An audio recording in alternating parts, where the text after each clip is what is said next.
Well, absolutely, Naledi. It's quite a very important moment for Africa.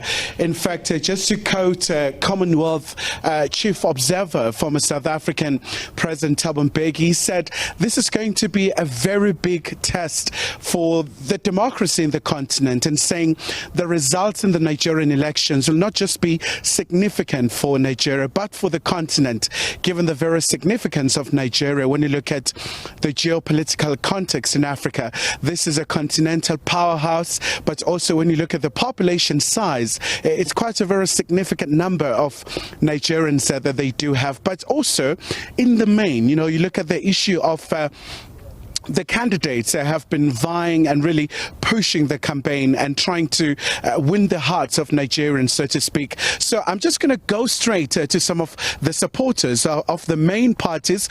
Of course, you have the APC, which is currently a governing party. You do have also the Labour Party, and we do know that with APC, President Buhari is not eligible for another term. He has served the 2 terms. I'm going to start with you. You support Peter Obi. We're just talking off air about, the ideas that he's bringing in terms of change in Nigeria. What are your expectations? And I know that it's quite unfortunate that, the diaspora vote is not allowed in Nigeria, but what are your expectations ahead of the polls on Saturday? Yeah, thank you for such an opportunity. And Nigerians are taking back their country with Peter Obi. God brought us somebody whose record you can go and verify. He's been a premier, like a governor, for 8 years. He changed the face of the state. He never took a cent. He left monies in the coffers. He's a well-known businessman. He's been CEOs of many different banks. Even when he was in university, he has been a businessman. He's a man who is so clean. He's a unifier.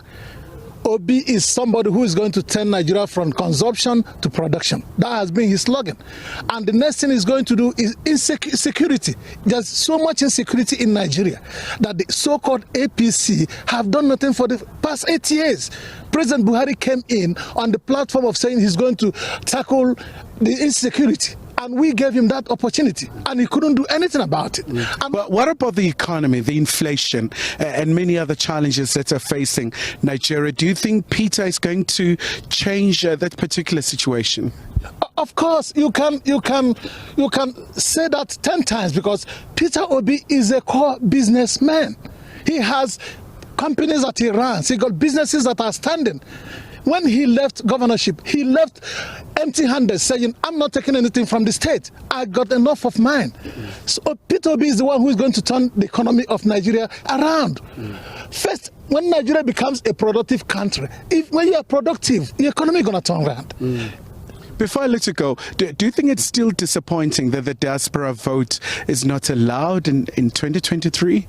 Yeah, you see, this is the reason why we're bringing a vibrant young man, somebody who is energetic, somebody who knows what technology is all about. It's, for us Nigerians, it amazes us at this dispensation that we cannot vote in diaspora. We cannot vote. That's why we're bringing a young man who understands, who feels what we feel, who can say, no, going forward, the moment Obi becomes president by 25th of this month, things are going to change. We're going to be registered. We're going to be able to vote wherever you ask, as long as you're a Nigerian. Now let's hear from APC. So you're a governing party currently in Nigeria. They say you haven't done anything in 8 years. Is that the true reflection of the situation on the ground? Well, you wouldn't say that. We inherited a lot of malfunctioning, a lot of bad things from the past government of PDP rule.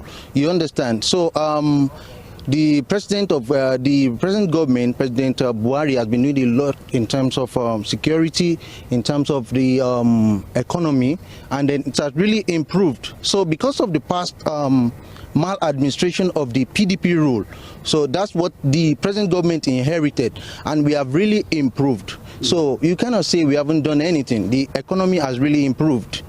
Over 93 million Nigerians have registered to vote. What is your message as the ruling party? Others, they would say you have done certain things. Others, they would say, well, your manifesto, you might have not fulfilled everything. But what's your general message to Nigerians? Well, it's so clear and it's so evident. I'm going to major on the things that the past incoming president has done when he was the governor of Lagos State. He built the economy of Lagos State from 700 million IGR to 50 billion. You understand? And then he was the first person to do the security. He did rapid response squad.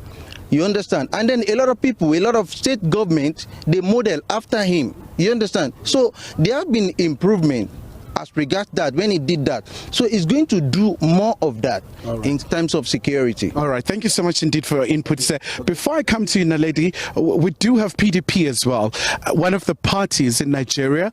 What are you bringing on the table? What we are bringing on the table as PDP, having been in opposition in the last 8 years, we are bringing knowledge, system knowledge, intentional capacity to unify Nigeria. We've been there before. We've been on the opposite side then in the last. Are you ready to deal with inflation and other economic challenges? Nigeria is at the point where they need the steady hands of Atiku Abubakar as president. He has been there. He knows. He is your consummate, seasoned businessman and politician. Others say he's quite old. Can't he give the young people a chance? Well, the young people want a chance. They also need the wisdom and the knowledge of the old. Atiku Abubakar is not older than the current US president. And so he is equally capable and fit. What is important is Atiku Abubakar, as the president of Nigeria, capable, physically fit, mentally equipped to govern Nigeria. And I bet he is. All right. Thank you so much indeed for your time, to all our guests, really, for sharing their experiences ahead of that Saturday in Nigeria, where, of course, in Nigeria on Saturday, it's a very big day. That's when the election day will be. And unfortunately, the diaspora vote is not allowed. But there's a great deal of optimism that everything will go well. Observer missions right in the ground to make sure that the poll is able to succeed.